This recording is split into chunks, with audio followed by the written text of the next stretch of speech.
ओम श्रीमदखंड सच्चिदानंद स्वरूपात्मेय समस्त देवी देवता समस्त ऋषीश्वर पूज्य महाराज श्री जी, समस्त संत वृंद, समस्त श्रोत्र वृंद के स्वरूप में विराजमान सच्चिदानंद चिन्मय घन स्वरूप पर ब्रह्म का दिव्य संस्मरण, प्रणामांजलि। भगवान की अहेत की कृपा है, हम लोग मांडूक्य उपनिषद गौड़पाद कारिका अद्वैत प्रकरण में चिंतन कर रहे हैं। कल कहाँ तक हो गया था?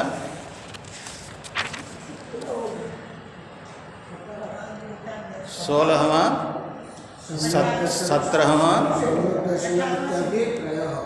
17वां संपन्न हो गया था, है ना? हाँ, तो यहाँ तक आप सब मिल करके पाठ कर लेते हैं। कहाँ से करेंगे? स्वसिद्धांत व्यवस्था, वहाँ से। देखिए, अद्वैतात्म दर्शन किसी का विरोधी नहीं है, ये हेडिंग है। शास्त्रोपपत्तिभ्याम अवधारितत्वाद अद्वैत आत्मदर्शनम सम्यक दर्शनम तद्बाह्यत्वान् मिथ्यादर्शनम अन्यत् इतश्च मिथ्यादर्शनम द्वैतिनां रागद्वेषादि दोषास्पदत्वात् कसम स्वसिद्धांत व्यवस्थासु द्वैतिनो निश्चिता दृढ़ं परस्परं विरुध्यन्ते तैरयं न विरुध्यते। स्वसिद्धांत व्यवस्थासु, स्वसिद्धांत रचना नियमेषु कपिल कणाद बुद्धार्हतादि दृष्ट्यनुसारिणो द्वैतिनो निश्चिताः एवमेवैष परमार्थो नान्यथेति तत्र तत्र अनुरक्ताः प्रतिपक्षं च आत्मनः पश्यन्तस्तं द्विषन्त इत्येवं रागद्वेषोपेताः स्वसिद्धांत दर्शन निमित्तम एव परस्परमन्योन्यं विरुध्यन्ते तैरन्योन्य विरोधिभिः अस्मदीयोऽयं वैदिकः सर्वानन्य अनन्यत्वाद् आत्मैकत्व दर्शन पक्षो न विरुध्यते यथा स्वहस्तपादादिभिः एवं रागद्वेषादि दोषा अनास्पदत्वाद् आत्मैकत्व बुद्धिरेव सम्यक दर्शनम इत्यभिप्रायः। केन हेतुना तैर्न विरुध्यत इत्युच्यते। अद्वैतं परमार्थो हि द्वैतं तद्भेद उच्यते तेषामुभयथा द्वैतं तेनायं न विरुध्यते। ये 18वां ये कारिका है, इसको दो बार हम बोल रहे हैं, है ना? कारिका एक एक बाद दो बार बोल रहे हैं, इसलिए और एक बार बोल। अद्वैतं परमार्थो हि द्वैतं तद्भेद उच्यते तेषामुभयथा द्वैतं तेनायं न विरुध्यते। अद्वैतं परमार्थतः हि द्वैतं तत् भेदः उच्यते तेषाम् उभयथा द्वैतं तेन अयं न विरुध्यते। कभी कभी पदभेद पद विभाग करने में इधर उधर हो जाता है तो अर्थ भी इधर उधर हो जाता है। जैसे कई ऐसे दृष्टांत हैं, तो यहाँ पर बता रहे हैं किस हेतु से अद्वैत वेदांत के साथ द्वैत का विरोध नहीं होता है। क्या हेतु है, क्या कारण है? तो कारण को बताने के लिए गौड़पादाचार्य जी अद्वैत प्रकरण में ये 18वीं है कारिका, बता रहे हैं कि अद्वैतम परमार्थो है। पारमार्थिक परमार्थ सत्य क्या है? अद्वैत ही है, एकम एव। इसलिए द्वैतम तद्भेद उच्यते। द्वैत क्या है? तत् उस ब्रह्म का भेद है, अद्वैत का भेद द्वैत है। भेद मतलब क्या है?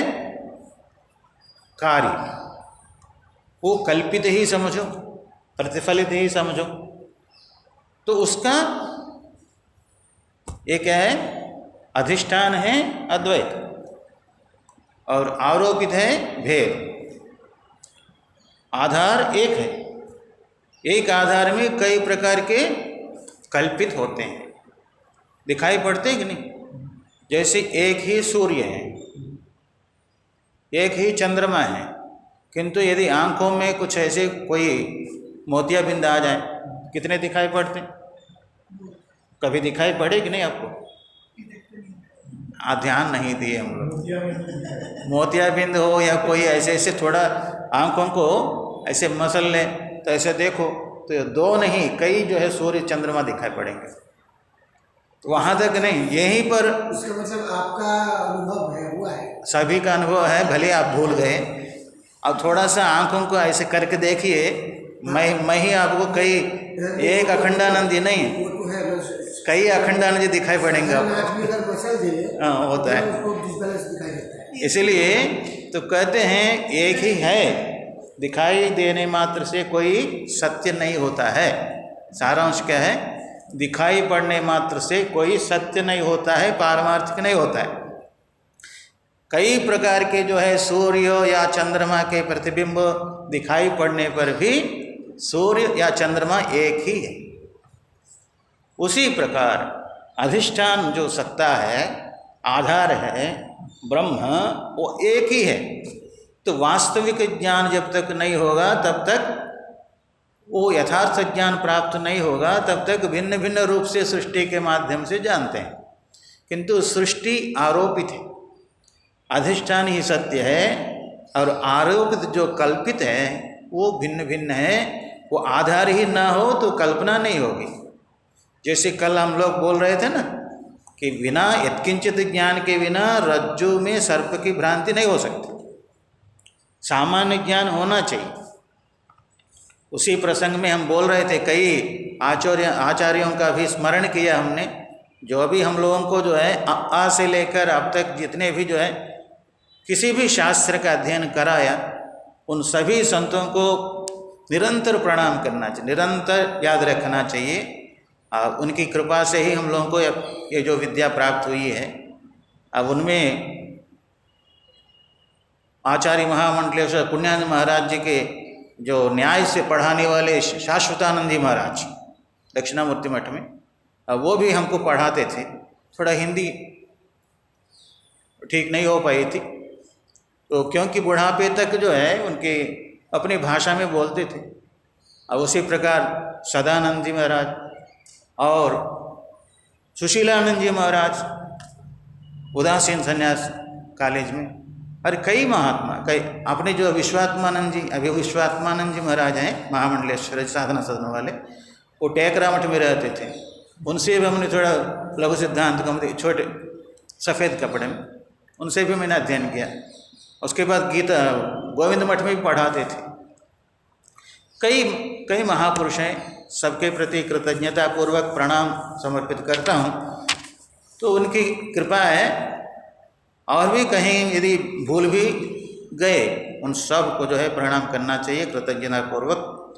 तो उनकी कृपा से, संतों के आशीर्वाद से, गुरु महाराज जी के आशीर्वाद से, हमारे जो गुरु परंपरा है, मलयाल स्वामी परंपरा है, आदि शंकराचार्य जी की है, तो वो सब के आशीर्वाद से यहाँ तक जो है अद्वैत स्थिति प्राप्त करने के लिए सिर्फ एक माला घुमाने से नहीं होता।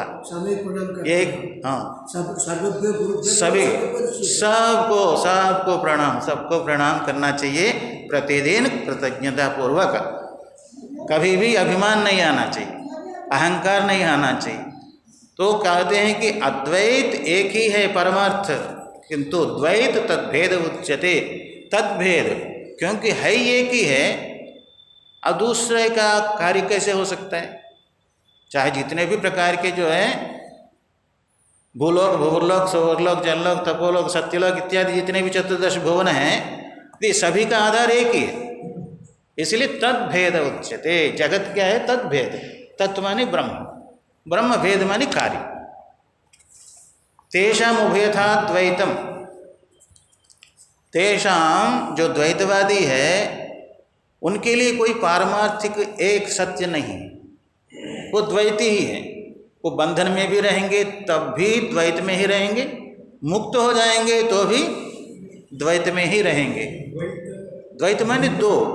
ब्रह्म के हिसाब से ऊपर होता है ऐसा तो द्वैत, ब्रह्म के हिसाब से कुछ नहीं होता है। तो ब्रह्म के हिसाब से हाँ, तो वो कैसे हुआ? क्या चीज ब्रह्म हुआ? नहीं ब्रह्म कह हुआ ही नहीं।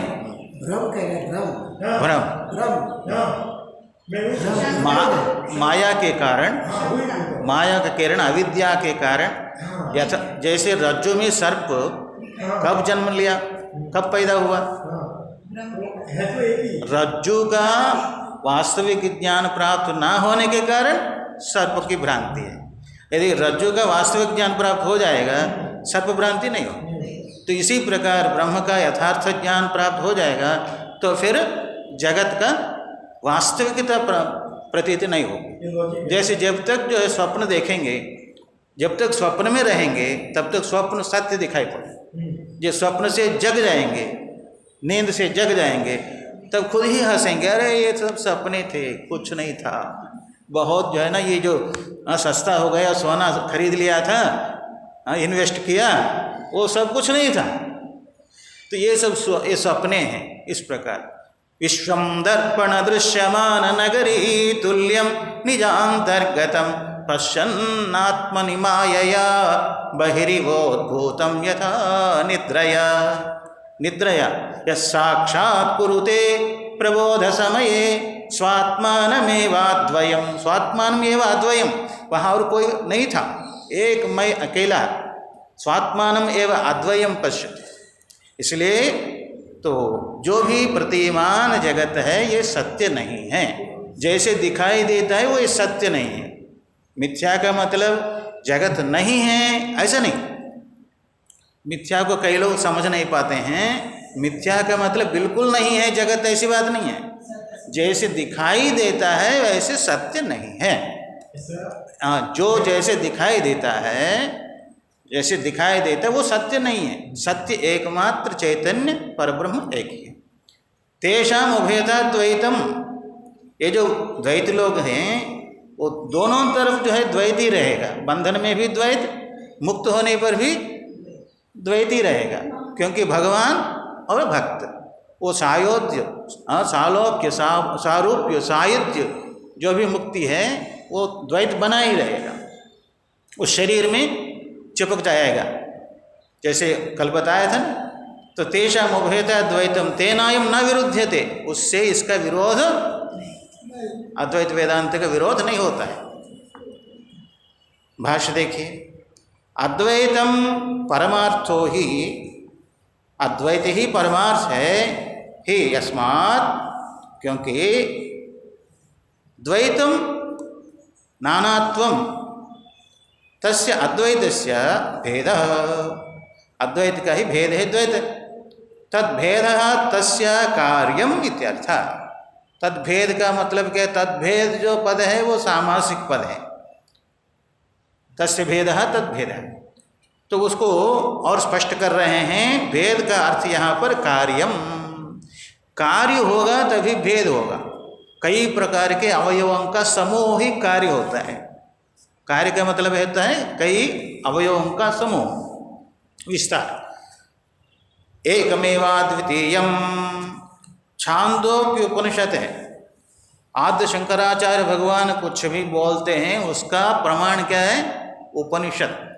परम प्रमाण उपनिषद को प्रमाण लेते हैं। उपनिषद प्रमाण के आधार पर ही बोलते हैं और मनमाने ढंग से नहीं बोलते। इसलिए सबसे उत्तम प्रमाण आदि शंकराचार्य भगवान का भाष्य, इसलिए बड़े बड़े विद्वान लोग भी इस भाष्य के सामने नतमस्तक हो गए। जो अध्ययन नहीं करते, गहराई से चिंतन नहीं करते हैं, वो लोग कुछ न कुछ बोल देते हैं, वो कोई प्रामाणिक नहीं। एकमेवाद्वितीयम, ये छांदोग्य उपनिषद का है। एकम एव अद्वितीयम, इसके बारे में चिंतन हुआ है। सजातीय विजातीय स्वगत भेद रहित। सजातीय, जैसे एक ही मनुष्य है, एक ही मनुष्य होने पर भी जापान का कोई लड़का आ जाएगा, भूटान जापान का, थोड़ा फर्क होता है कि नहीं? जैसे फॉरेन कंट्री से कोई आएगा तो थोड़ा फर्क होता है, मनुष्य है, कुछ थोड़ा भेद रहता है। तो सजातीय भेद उसको समझना है। और विजातीय भेद, जैसे घोड़ा है, गाय है, मनुष्य है, तो मनुष्य गाय नहीं, गाय घोड़ा नहीं, ये विजातीय भेद है। तो विजातीय भेद, मनुष्यत्व विशिष्ट मनुष्य, गोत्व विशिष्ट गो, है ना, अश्वत्व विशिष्ट अश्व, ये भिन्न भिन्न है, ये विजातीय भेद है। उसी प्रकार वृक्ष, वृक्षत्व विशिष्ट वृक्ष, ये विजातीय भेद है। किंतु स्वगत भेद क्या है? एक ही शरीर है, किंतु एक ही शरीर में आँख कान नहीं, कान आँख नहीं, है ना। ये कान जो है चक्षु नहीं, चक्षु कान नहीं, श्रोतेंद्रिय नहीं। उसी प्रकार हाथ पाँव नहीं है, पाँव हाथ नहीं है। तो इस प्रकार एक ही शरीर में जो भेद है, इसको कहते हैं कि स्वगत भेद। एक में ही भेद, एक में ही भिन्न भिन्न अंग, स्वगत भेद, एक में ही भेद। वो भेद अलग है, जैसे मनुष्य अलग है, पशु अलग है, ये विजातीय भेद है। मनुष्य अलग है, वृक्ष अलग है, विजातीय भेद है। और सजातीय भेद में मनुष्य एक ही है, किंतु मनुष्य में भेद होता है ना। तो जब भारतीय मनुष्य का आकार एक अलग से होता है और कोई विदेशी लोगों का आकार अलग होता है, ये सजातीय भेद है। भारत में भी उत्तराखंड पौड़ी गढ़वाल के और केरल के तो ऐसा भी है। और थोड़ा बहुत जो है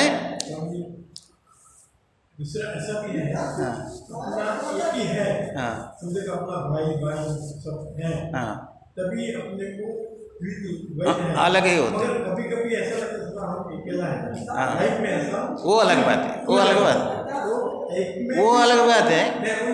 और कहने का तात्पर्य है कि सामने जो आकार है, मनुष्यत्वेन मनुष्य सब एक है, सजातीय है, मनुष्यत्वेन सजातीय है। किंतु यदि कोई जापान का लड़का आएगा, लड़का हो लड़की हो, उसको तुरंत जो आप देख करके बता सकते हैं, इनको देख करके बता सकते हैं कि जापान का है, जापानी है, नहीं बोल सकते। तो ये सजातीय भेद है। सजातीय भेद क्या है? कहते हैं एकम। एकम, एकम शब्द से क्या कहते हैं? सजातीय भेद का निराकरण। एवा शब्द से विजातीय भेद का निराकरण हुआ। अद्वितीयम भेद से क्या है? अद्वितीय है, इससे भिन्न दूसरा नहीं है। तो विजातीय भेद का निराकरण हुआ। कैसे भी लगा दीजिए, लगा सकते हैं। तो शरीर के अंदर, एक ही शरीर के अंदर, एक ही वस्तु के अंदर जो भेद दिखाई देता है, उसका नाम है स्वगत भेद। स्वगत भेद एक ही पुस्तक है, एक ही पुस्तक है, किंतु ये पुस्तक में ये जो पेज है, इस पेज के अनुसार ये पेज नहीं है ना, ये पन्ना नहीं है। पुस्तक एक ही है, किंतु ये अलग है, ये अलग है। और क्या है कि 148वां नंबर का हाल अलग है, उसमें ये स्वगत भेद है। ये आप एक ही हैं, एक शरीर है, एक शरीर में हाथ अलग है, पांव अलग है, कान अलग है, ये स्वगत भेद बोलते हैं। पूरा मिला करके एक शरीर, मेरा शरीर, ये इसको समझना चाहिए, कई जगह काम आएगा। एकम एवं अद्वितीयम, ये छांदोग्य उपनिषद में इसकी चर्चा हुई। तत्तेजो असृजत, तत् वो जो ब्रह्म है, संकल्प मात्र से, तप मात्र से, संकल्प मात्र से तेज की सृष्टि की। एक जगह पर छांदोग्य उपनिषद में ये कथा, ये विचार आता है। तैत्तिरीय उपनिषद में क्या आया? आत्मनः आकाश संभूत, आकाशाद् वायु, वायोरग्नि, अग्निरापः, अद्य पृथ्वी, एक क्रम आया। उसके ऊपर भी ब्रह्मसूत्र में विचार आता है। तत्तेजो असृजता, पहले तेज का जो है उत्पन्न, तेज उत्पन्न हुआ है, आकाश उत्पन्न हुआ है, किसको प्रमाण माने? ये चर्चा हुई ब्रह्मसूत्र में। तो कहते हैं आकाश पहले हुआ कि तेज पुस्तक? नहीं, वो उपनिषद वाक्य है ना। उपनिषद वाक्य जो है, ये जो तैत्तिरीय उपनिषद में बताया पहले आत्मा से आकाश उत्पन्न हुआ, और छांदोग्य उपनिषद का कहना है तत्तेजो असृजता, तेज की सृष्टि की। किसको मानोगे? कौन प्रमाण है? दोनों उपनिषद है, श्रुति विरोध, दोनों श्रुति है, दोनों श्रुति है। एक स्मृति एक श्रुति हो तो स्मृति को अलग कर दो और श्रुति को ही प्रमाण मानो। प्रामाणिक श्रुति वाक्य है, किंतु यहाँ दोनों श्रुति वाक्य है। एक तैत्तिरीय उपनिषद का वाक्य है, एक छांदोग्य उपनिषद का है, दोनों प्रामाणिक है। और किसको मानोगे? तो ब्रह्मसूत्र से क्या संबंध लिखा है? ऐसे जो संदेह आते हैं उन संदेहों को मिटाने के लिए ही ब्रह्मसूत्र है। वेदव्यास महर्षि ने 555 सूत्रों की रचना। कितने? 555। और उसमें अधिकरण है 192, 192, और उसके 4 अध्याय हैं। एक एक अध्याय के 4 पाद हैं, कुल मिलाकर कितने? 16 पाद हैं। इसमें पहला सूत्र आप जानते हैं, अथातो ब्रह्म जिज्ञासा जन्माद्यस्य शास्त्रयोनित्वात्। चौथा सूत्र है तत्तु समन्वयात्। जहाँ भी आपको परस्पर द्वेष विरोध दिखाई देता है श्रुति वाक्यों में, तो वहाँ पर समन्वयात्, समन्वय करने से सब एक ही सिद्धांत को बताने वाले हैं। श्रुति वाक्य भिन्न भिन्न नहीं, आपस में विरोध नहीं है। श्रुति वाक्यों में आपस में विरोध जैसे दिखाई देते हैं हमारी दृष्टि के अनुसार, हमारी बुद्धि के अनुसार, किंतु वास्तव में वेदों में श्रुति वाक्यों में विरोध नहीं है। कहते तत्तेजो असृजता इति श्रुतेरुपपत्तेश्च। और श्रुति के माध्यम से भी ये जानना जरूरी है, बताया जाता है। और उपपत्तियों के माध्यम से, उपपत्ति तेज की सृष्टि आकाश से पहले हो सकती है क्या? तेज माने प्रकाश, अग्नि, आकाश सूक्ष्म है, तेज स्थूल है। जैसे स्वामी जी ने कहा, महाराज जी ने, तो ये हो सकता है कि उपपत्ति देखते हैं, उपपत्ति भी आवश्यक है। तो इसलिए कहते हैं उपपत्तियों के माध्यम से और श्रुति के माध्यम से ये 5 भूतों की सृष्टि वहाँ मानी गई। अपंचीकृत 5 महाभूतों की सृष्टि मानी जाती है। उसके बाद पंचीकरण होता है, पंचीकरण के होने के बाद की जो सृष्टि है, पृथ्वी है, उस पृथ्वी पर हम लोग बैठे हैं अभी। अपंचीकृत 5 महाभूतों में नहीं, पंचीकृत 5 महाभूत सूक्ष्म होते हैं, ये स्थूल। जो भी हम लोग जल का उपयोग कर रहे हैं, ये जल जो है अपंचीकृत 5 महाभूतों में जल नहीं, पंचीकृत 5 महाभूतों का जल। उसी प्रकार स्वचित्त स्पंदनाभावे समाधो मोक्षायाम सुषुप्तो च अभावात्। तो कहते हैं जब आप अपने चित्त चलने लगता है, मन चलने लगता है, तो आपको बहुत कुछ दिखाई पड़ती है। वहाँ ये है, वो है, ये बहुत पदार्थ संकल्प में आ जाते हैं। किंतु जब आप सुषुप्ति गहरी नींद में चले जाते हैं, उस समय कितने लोग रहते हैं वहाँ? कोई नहीं रहता है, कोई नहीं, सब एक अद्वैत में स्थिर हो जाए। एक। इसी को जो सिद्धांत ये बता रहे हैं, आद्य शंकराचार्य भगवान ने बताया, सुषुप्ति में आपके अलावा कोई नहीं था वहाँ। कई लोग बोलते हैं ना, अरे अद्वैत वेदांत होने वाला नहीं है, वो समझ में आने वाला नहीं है, ऐसे बोलते हैं। वो है, प्रतिदिन आप अनुभव कर रहे हैं, प्रतिदिन। कहते हैं चित्त स्पंदन हो, जब चित्त स्पंदन हो, चित्त जो है चलायमान होता है, तभी ये सब जो है ना जगत की जो फैलाव है, चित्त यदि स्थिर हो जाता है तो देखिए सामान्य जो व्यक्ति है, बहिर्मुख प्रवृत्ति वाला है, वो दौड़ता रहता है। और जब वास्तविक तत्व को जान लेता है, उस जगत की जो सत्यता जान लेता है, परमार्थ जान लेता है, धीरे धीरे अंतर्मुख हो जाता है। बस हो गया, जो हुआ हो गए, बस कितना कमाओगे, कितना खाओगे, क्या ये इस प्रकार क्या, हाँ अपने आप हो जाता है। और जो युवक व्यक्ति है, युवती है, जवान है, उनको बोलो अरे अभी तो हम लोगों को बहुत कुछ करना है, बहुत कुछ कमाना है, बहुत कुछ करना है, ये और अब आप लोगों को यदि बोला जाए, थोड़ा सत्संगी हैं आप लोग, जानते हैं, तो क्या बोले, बस हो गए महाराज, जितना हो गया तो हो गया, और क्या करना है, हाँ। तो ये स्थिति आ जाती है। बुढ़ापे में स्थिति आना कोई बड़ी बात नहीं, जवानी में वो स्थिति आवे तब जीवन धन्य धन्य हो जाएगा, हैं। तो इसीलिए जवानी में वो स्थिति आवे। ये समस्त जगत नित्य नहीं है। नित्य क्या है, केवल एकमात्र सत्य एकम एव अद्वितीयम ब्रह्म। ये एक ही नित्य है, सत्य है, बाकी सब भुलक्की। इसलिए कहते हैं समाधौ, समाधि में चले गए आप, खूब जो है योग साधना इत्यादि करके, वेदांत श्रवण करके, योग समाधि के माध्यम से भी यदि आपको समाधि लग गई, वहाँ भी कोई दूसरा नहीं रहता, समाधि में कोई दूसरा नहीं रहता, अकेला है।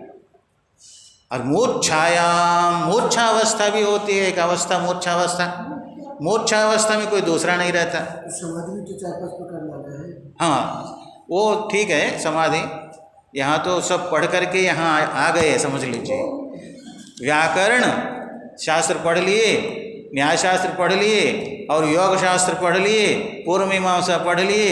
ये सब पढ़ने के बाद ये जो गौड़पाद कार्य का श्रवण कर रहे हैं, समझिए।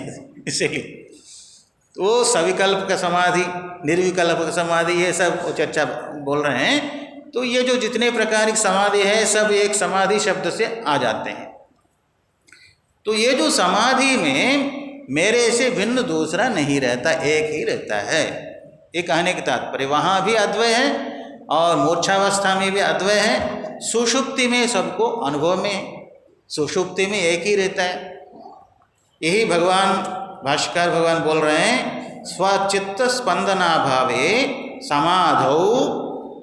ये सब स्थान है, कहाँ कहाँ अद्वय का दर्शन होता है, आप अद्वय हो जाते हैं। तो बताते हैं जब आपका चित्त स्थिर हो जाता है, तब भी आप ही अकेले हो जाते हो, समाधि में भी अकेले रहते हो, मूर्छावस्था में भी आप अकेले हो, सुषुप्तौ, सुषुप्ति में भी सदा सौम्य तदा संपन्नो भवति स्वमपीतो भवति। सुषुप्ति काल में कोई बाह्य पदार्थ वहाँ नहीं रहते हैं, तो भी आप अपना आनंद स्वरूप हैं, आप आत्मा आनंद स्वरूप हैं। इसलिए अब उस आनंद स्वरूप ब्रह्म से फिर क्या है कि क्या बोलते हैं, अभी मोबाइल रिचार्ज चार्ज कर लेते हो, उस ब्रह्म तत्व आनंद स्वरूप से फिर चार्ज हो जाता हो, सुबह एकदम चंगा हो जाते हो, रात को थक जाते हो, फिर ये जो जीव जो है आत्मा से मिल करके फिर एकदम उत्साहित हो जाता है। सदा सौम्य तदा संपन्नो भवति स्वमपीतो भवति। इसके बारे में बहुत विस्तार चर्चा हुई है। जब जो है एक ही ब्रह्म में सब जीव मिल जाते हैं, तो फिर एक शरीर का जीव दूसरे शरीर में प्रवेश कर गया तो जैसे कृष्ण कन्हैया एक गोपिका के घर गए, तो बताते हैं ना, तो वहाँ पर वो गोपिका वो सोचने लगे कि इसको कब कैसे पकड़ूं, और उसके लिए कुछ व्यवस्था बना के रखी है। ये जो मक्खन वाला जो मटका है, उस मटके के साथ जो है वो घंटी भी बांध के रखी। यदि कन्हैया आकर के पकड़ेंगे, वो घंटी बजेगी तो मैं आकर के उसको पकड़ूँ। तो कहते हैं कि वहाँ जाने के बाद बता दिया, कृष्ण कन्हैया अपने मित्रों के साथ गया, वो बताया कि ये घंटी को तुम बजो नहीं। ठीक है महाराज। तो उसके अंदर का जो भी माखन निकाल करके अपने फ्रेंड्स मित्रों को बांटा, तब तक घंटी नहीं बजी। उसके बाद ये खुद खाने लगे, तब बताते हैं घंटी बज गई। तब क्या धोखा दिया तुमने? तो क्यों बज रहे? कहते हैं कि भगवान दूसरों को जब आप खिलाते हैं तो तब नहीं बजी, अब आपको जो भोग लग रहा है तो भोग लगाते समय तो घंटी बजाते हैं, इसलिए मैं है ना। तो उसके बाद क्या है कि वो गोपिका आकर के कन्हैया को पकड़ लिए। तो उन्होंने पूछा कि क्यों आए हो यहाँ? कहते हैं मत के आशंकया, हाँ ये घर जो है आपका है, मैं समझा मेरा घर है, मेरा घर समझ करके आ गया। ये आपका घर है, इसमें रहस्य भी अलग है, रहस्य भी आध्यात्मिक चिंतन भी अलग है। तो कहने का तात्पर्य ये है कि एक जीव ब्रह्म में मिल गया, फिर उसी शरीर में ही आना है, दूसरे शरीर में नहीं जाएगा, इसमें क्या नियामक है, ये चर्चा भी आई। इसलिए कहते हैं संपूर्ण उपाधि रहित दृष्टि से नहीं मिलेगा, अत्यंत सूक्ष्म उपाधि के कारण वो जीव उसी शरीर में फिर प्रवेश करेगा। जैसे हरिद्वार ऋषिकेश में गंगा जल में एक कोई मट्ठा जो है दही या कुछ, उसमें बहुत पतला जो है प्लास्टिक कवर में भर करके उसमें डुबाइए गंगा नदी में, तो वो पानी उसी में रहेगा, पैकेट में रहेगा, किंतु गंगा जल में जो ठंडापन है वो ठंडापन इसमें आ जाएगा, पैकेट के दूध में या पैकेट के पानी में। तो उसी प्रकार बताया गया अत्यंत सूक्ष्म जो आवरण कब वो कट जाता है, कब हटता है, तो ज्ञान से। आत्मज्ञान के बिना अत्यंत सूक्ष्म जो उपाधि है वो हटेगा नहीं।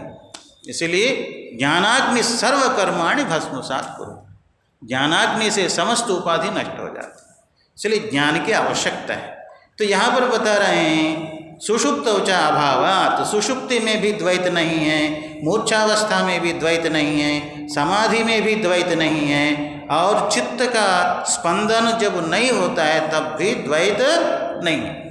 इसलिए कहते हैं स्वचित्त स्पंदनाभावे समाधौ मूर्छायां सुषुप्तौ च अभावात् अतः तद्भेद उच्यते द्वैतम। इसलिए उसका अर्थात अद्वैत का ये भेद है, कार्य है द्वैत। द्वैतिनां तु तेषां परमार्थतः अपरमार्थतश्च उभयथापि द्वैतमेव। द्वैती लोगों की दृष्टि में, उनके शास्त्रों में, चाहे पारमार्थिक हो या व्यावहारिक हो, दोनों तरफ से द्वैत ही द्वैत है। वो मुक्त भी हो जाएंगे तो भी भगवान नहीं बन सकते, है ना। अरे भगवान भगवान ही है, जीव जीव ही है, अरे जीव कहाँ भगवान बनेगा? ये सब कहते हैं पारमार्थिक रूप से भी द्वैत है और व्यवहार में भी द्वैत है। ये कहते हैं द्वैतिनां तु तेषां परमार्थतः अपरमार्थतः च उभयथापि द्वैतमेव। दोनों प्रकार से समझ में आ रही है ना, बात समझ में आ रही है? हाँ, द्वैत में यदि च तेषां भ्रांतानां द्वैत दृष्टि अस्माकं अद्वैत दृष्टि अभ्रांतानां। कैसे बोल दिए शंकराचार्य भगवान, जो भ्रांत लोग हैं उनकी दृष्टि द्वैत में है, जितने भी द्वैती हैं वो सब भ्रांत हैं। जो अभ्रांत हैं, भ्रांति रहित हम लोग हैं, जो अद्वैत निष्ठा रखने वाले हैं ये अभ्रांत हैं, भ्रांति रहित हैं। क्योंकि जो चीज जैसा है वैसे ही ज्ञान प्राप्त करने वाले अद्वैती ही अभ्रांत है।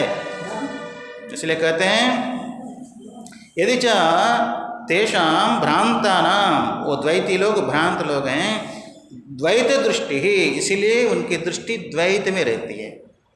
वो अलग है, ये अलग है, भगवान भी सत्य है, जीव भी सत्य है और जगत भी सत्य है। अस्माकम अद्वैत दृष्टि अभ्रांतानाम, हम लोग क्या हुए, भ्रांत है का भ्रांत है, बोलिए अभ्रांत। तो याद रखिएगा, अभ्रांत लोगों के लिए ही वेदांत है, वेदांती ही अभ्रांत है। द्वैत लोग जितने हैं वो सब भ्रांत हैं। द्वैत दृष्टि अस्माकम अद्वैत दृष्टि अभ्रांतानां तेन अयम हेतुना। पहले एक प्रश्न हुआ था कि किस हेतु से अद्वैत सिद्धांत द्वैत सिद्धांत से विरोध नहीं रखता है, तो हेतु यहाँ बता दिया। तेन शब्द से, तेन अयम हेतुना अस्मत् पक्षो न विरुध्यते तैः। इसलिए हमारा जो पक्ष है अद्वैत वेदांत पक्ष, ये द्वैतियों के साथ विरोध नहीं रखता। और बृहदारण्यक उपनिषद में श्रुति वाक्य है, इंद्रो मायाभिर्गुरुरूप ईयते। इंद्र इदंद्रम संतम इंद्र इत्याचक्षते। इंद्र माने कौन है, परमात्मा, परब्रह्म परमात्मा। माया भी अपनी जो शक्तियों के द्वारा पुरुरूप ईयते, विस्तार रूप को प्राप्त किए, माने ये जगत की सृष्टि की। तो कहते हैं बृहदारण्यकोपनिषद का यह है, न तो तद्वितीयमस्ति। इंद्र का अर्थ यहाँ पर देवराज इंद्र नहीं है। इंद्र शब्द सुनते ही सामान्य रूप से क्या समझते हैं, इंद्र माने देवराज इंद्र का नहीं है। यहाँ इंद्र शब्द से परब्रह्म परमात्मा, इदंद्रम संतम इंद्र आचक्षते। तो ये जो परब्रह्म परमात्मा है, ये अपनी माया शक्तियों के द्वारा पुरुरूप ईयते तदैक्षत बहुश्याम प्रजायेय। संकल्प मात्र से ही अकेला ही कई रूप में इस प्रकार विस्तारित हुए, प्रकटित हुए, कल्पित एक लीला मात्र से। न तो तद्वितीयमस्ति, दूसरा कुछ नहीं है उसके अलावा। बृहदारण्यकोपनिषद में ये बात आती है, न तद्वितीयमस्ति इति श्रुते। इस प्रकार श्रुति है, वेदवाक्य है। यथा दृष्टांत जरूर देते हैं भगवान भाष्यकार।